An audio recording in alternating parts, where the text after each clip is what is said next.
What happens when a decorated general's daughter walks into a dojo full of men who think women belong in the kitchen, and the head instructor turns out to be her father's sworn enemy?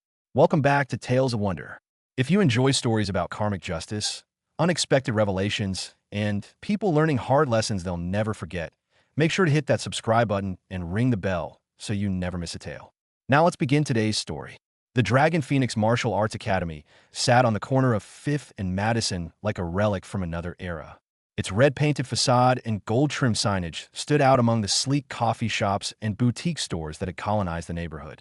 Inside, the smell of sweat, liniment oil, and old wood created an atmosphere that spoke of tradition or stubbornness, depending on who you asked. Master Chen Wu ran the academy with an iron fist and an even harder head.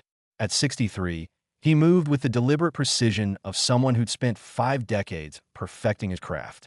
His students, all men, notably, regarded him with a mixture of reverence and fear.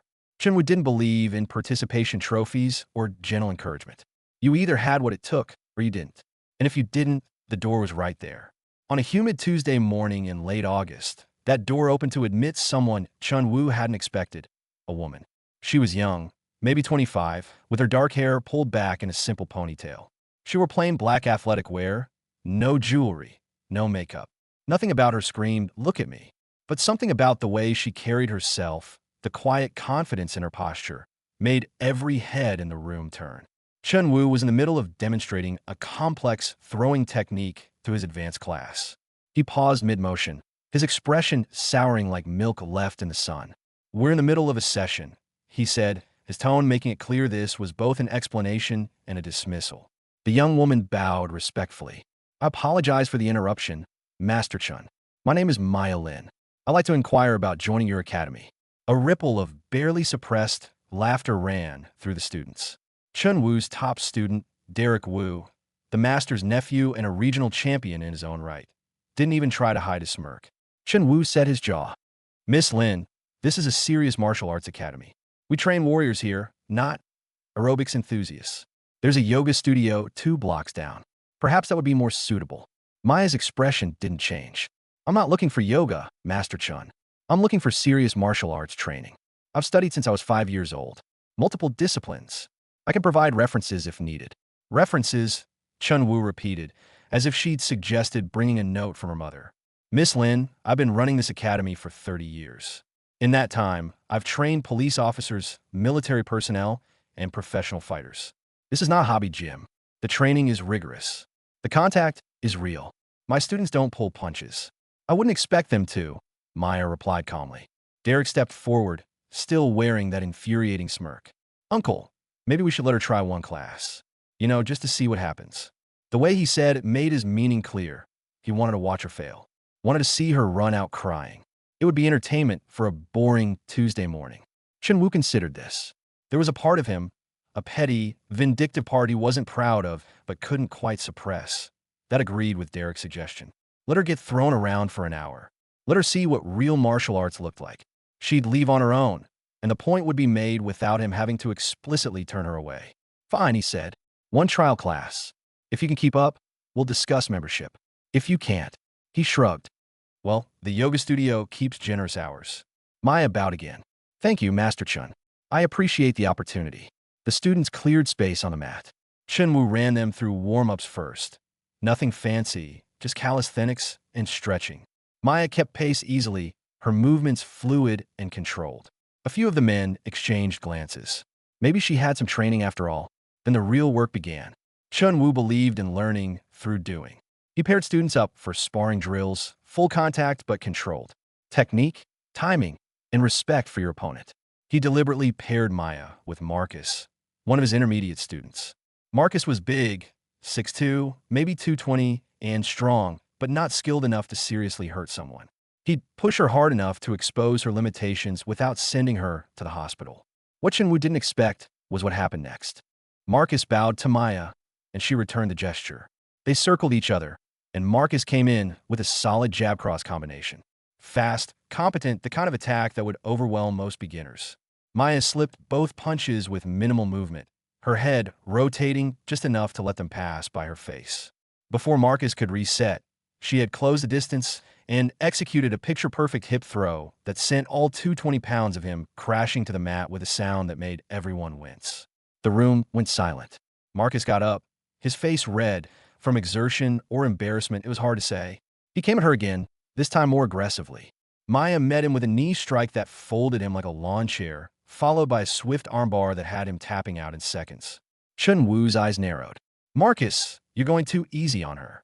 "No, master," Marcus gasped, rubbing his arm. "I'm not." "Then try harder." The next round was worse. Maya moved through Marcus's attacks like water flowing around stones. Every punch found air. Every grab was reversed. When Marcus tried a leg kick, one of his better techniques, Maya checked it, swept his standing leg, and put him on his back for the third time in 5 minutes. "Derek," Chen Wu snapped. "You're up." Derek's smirk had faded, replaced by something harder. He was a legitimate fighter. Multiple tournament wins, years of dedicated training under his uncle's tutelage. He wasn't going to be embarrassed by some walk-in, female or not. He bowed to Maya, and she bowed back. But when the sparring began, Derek didn't hold back. He came at her with a vicious low kick that would have crippled most people. Maya raised her shin to check it, and the sound of the impact was like a baseball bat hitting a tree trunk. Derek's eyes widened. That should have hurt her. That should have made her stumble back, favoring her leg. Instead, she looked at him with an expression that might have been sympathy. Then she went on the offensive. What happened next was less like sparring and more like a lesson in physics. Maya's strikes were precise, powerful, and perfectly placed. She broke Derek's guard with a feint, landed a body shot that knocked the wind out of him, then swept his legs before he could recover. When he tried to grapple, she reversed it into a chokehold that had him tapping in seconds. Derek got up slowly, his face a mixture of shock and humiliation. Around the room, the other students were staring. This wasn't possible. Derek was their best. Derek was supposed to be proof that Chen Wu's methods worked, that his academy produced real fighters. And this random woman had just dismantled him like he was a first-week student.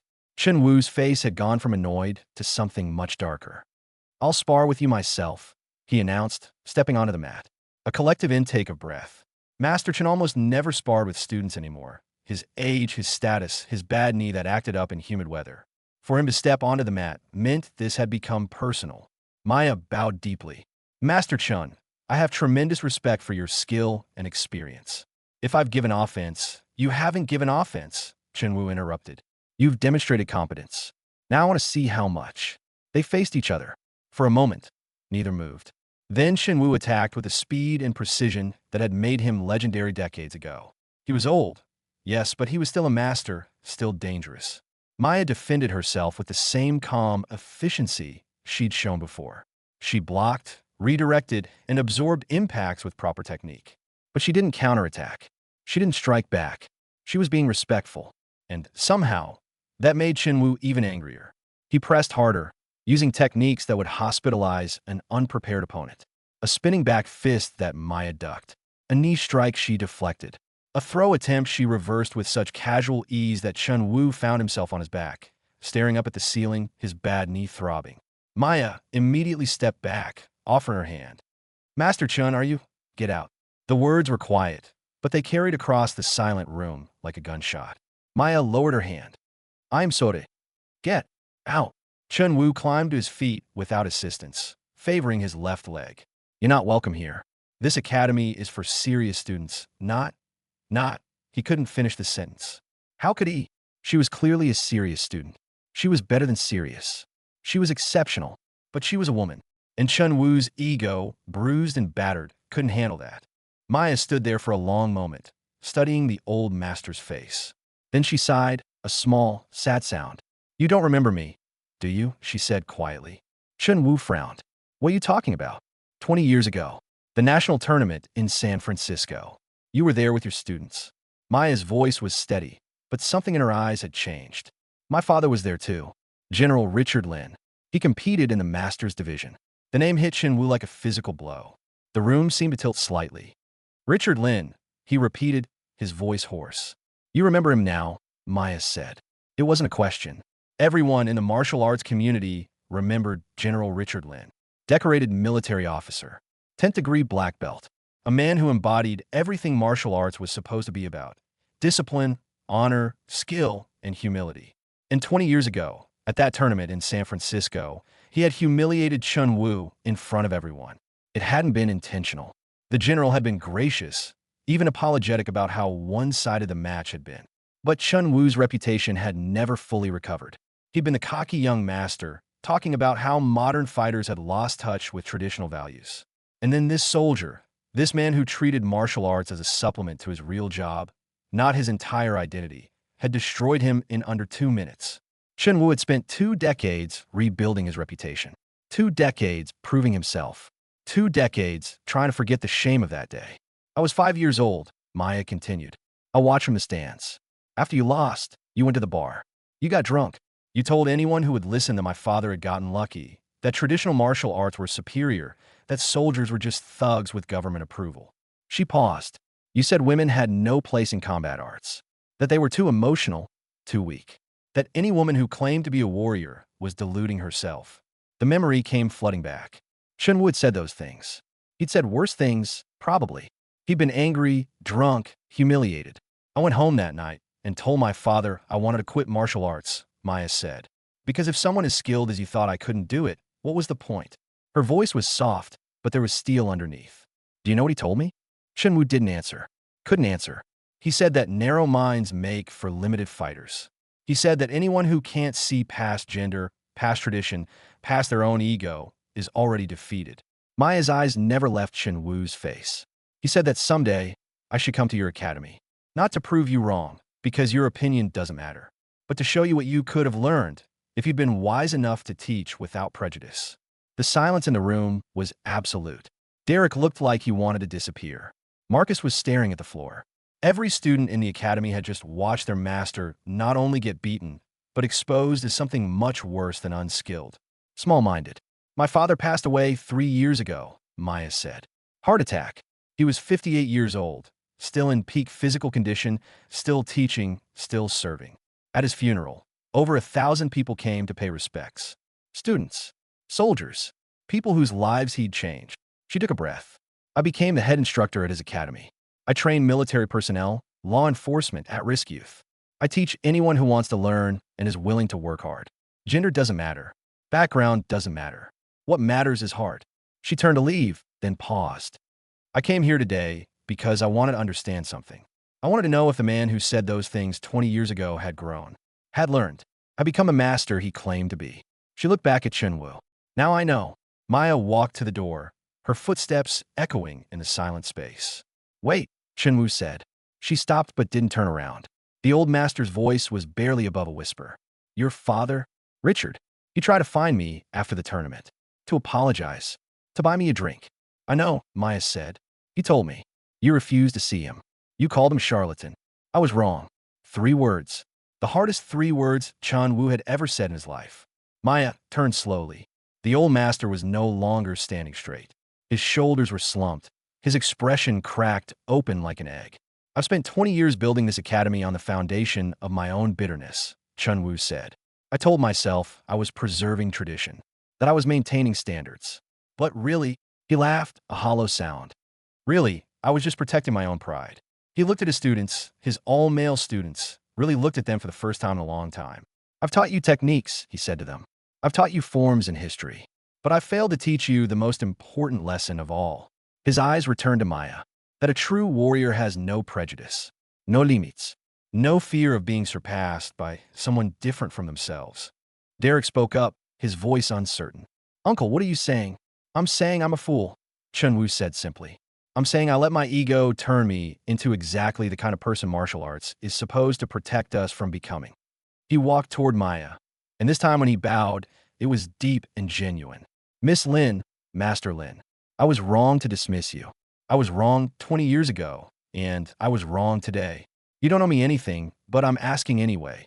Would you consider teaching a class here? Guest instructor. Show my students what real skill looks like.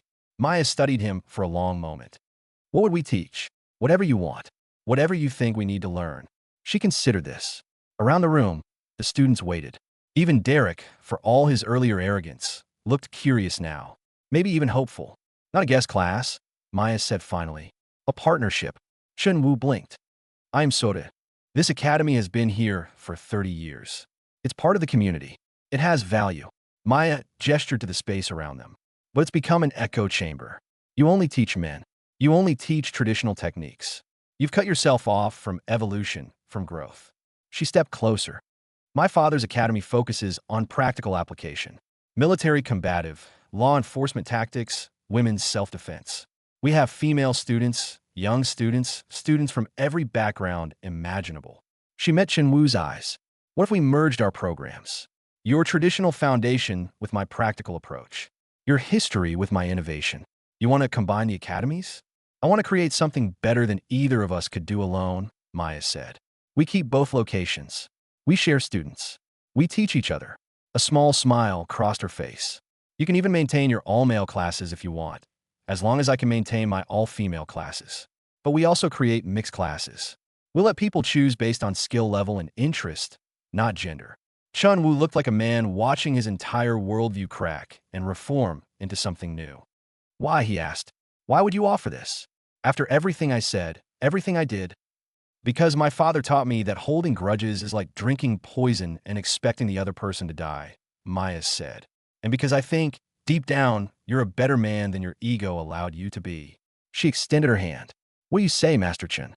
Ready to actually live up to the name of this academy? Chen Wu looked at her hand, at this young woman, this warrior, who had every right to walk away and never look back, who could have humiliated him further, destroyed his reputation completely, and been justified in doing so. Instead, she was offering a partnership, growth, redemption. He took her hand. I say yes. The students erupted in conversation, some excited, some uncertain, all processing what this meant. Derek approached slowly. So, does this mean we're going to start getting our asses kicked by women regularly? Maya grinned. Only if you keep fighting like you did today. Despite himself, Derek laughed. It was a real laugh, not a mocking one. Fair enough. Think you could teach me that reversal you used? The one where I ended up choking myself. That's actually a traditional technique, Maya said. From the old forms. Master Chen knows it. Or he would, if he'd been paying attention instead of assuming I was an amateur. Chen Wu had the grace to look embarrassed. I'll be paying attention now. Over the next several months, the Dragon Phoenix Academy, now officially the Dragon Phoenix Lin Warrior Academy, underwent a transformation. The physical space was renovated to include a women's changing room. Class schedules expanded to include children's programs, women's self-defense, and practical tactical training alongside the traditional forms and sparring. Students from both academies trained together. Some of Chen Wu's longtime students struggled with the change at first. A few left, unable to accept the new direction. But most stayed, and they were surprised to find their skills improving. Training with different body types, different approaches, and different perspectives made them sharper and more adaptable. Chen Wu himself began studying under Maya, learning the practical applications she'd mastered. It was humbling, at 63, becoming a student again, but it was also liberating. For the first time in 20 years, he felt himself growing instead of stagnating. Derek became one of Maya's most dedicated students. The cocky arrogance that had defined him softened into genuine confidence. He started teaching the children's classes, discovering he had a gift for making complex techniques understandable to young minds. And Maya? She found something she hadn't expected, a second home. Her father's academy would always be her primary focus, but the partnership with Chen Wu brought a different kind of satisfaction. She was honoring her father's memory not by holding on to old hurts, but by turning them into opportunities for growth. 6 months after that fateful Tuesday morning, the combined academy hosted an open tournament. Fighters from all over the region came to compete. Men and women, traditional stylists and modern practitioners, young and old. In the Masters division, Chen Wu faced off against a female competitor, a military veteran with a background in Krav Maga. 20 years ago, he would have scoffed at the matchup. Today, he bowed respectfully and fought with everything he had. He lost, and when she offered her hand to help him up, he took it with a smile. Excellent technique, he said genuinely. Would you be interested in teaching a seminar here? She would be. After the tournament, as they were closing up the academy, Derek found a framed photograph on Maya's desk. It showed a younger Chen Wu and a military officer in dress uniform, shaking hands and smiling. Both men looked happy, unguarded. Is that? Derek started. My father and Master Chen, Maya said, before the tournament, before everything went wrong. She'd found the photo in her father's belongings after he passed. They were actually friends once, training partners in their 20s. Life took them in different directions, but my father never stopped respecting your uncle. Derek stared at the photo. Uncle never mentioned that. People rarely talk about the bridges they've burned, Maya said. They're too busy defending why they lit the match. Chen Wu appeared in the doorway. He saw the photograph and went very still. Where did you get that? Dad's storage unit. Maya held it out to him. I thought you might want a copy. The old master took the frame with trembling hands. In the photo, both men were in their 30s, strong, proud, full of potential. Friends. He never stopped talking about you, Maya said softly. Even after you refused to see him. Even after you spent years bad-mouthing him to anyone who would listen. He'd say, Chen Wu is one of the most talented martial artists I've ever known. I hope someday he realizes his potential isn't measured by who he defeats, but by who he lifts up. Chen Wu's eyes were wet. I wasted 20 years being angry at a man who was only guilty of being better than me. No, Maya directamente. You spent 20 years learning a lesson the hard way. But you learned it. She smiled. And now you get to spend however many years you have left teaching it to others. The old master looked at the photograph for a long moment, then at Maya, then at Derek, his academy, his students, his second chance. Your father, he said finally, was right about everything, especially about you. Maya's smile widened. I know. Here's something to think about. How many opportunities for growth and connection do we miss because we're too busy protecting our pride? Have you ever had a Chen Wu moment where you realized your ego was holding you back? Share your story in the comments below. If this story resonated with you, if it made you think about the bridges you've burned or the walls you've built, do me a favor. Hit that like button, drop a comment sharing your thoughts, and subscribe so you don't miss the next tale. These stories are about more than just entertainment. They're about recognizing ourselves in the mistakes and triumphs of others. Until next time, remember, a true warrior isn't defined by who they can defeat, but by who they can inspire. See you in the next video.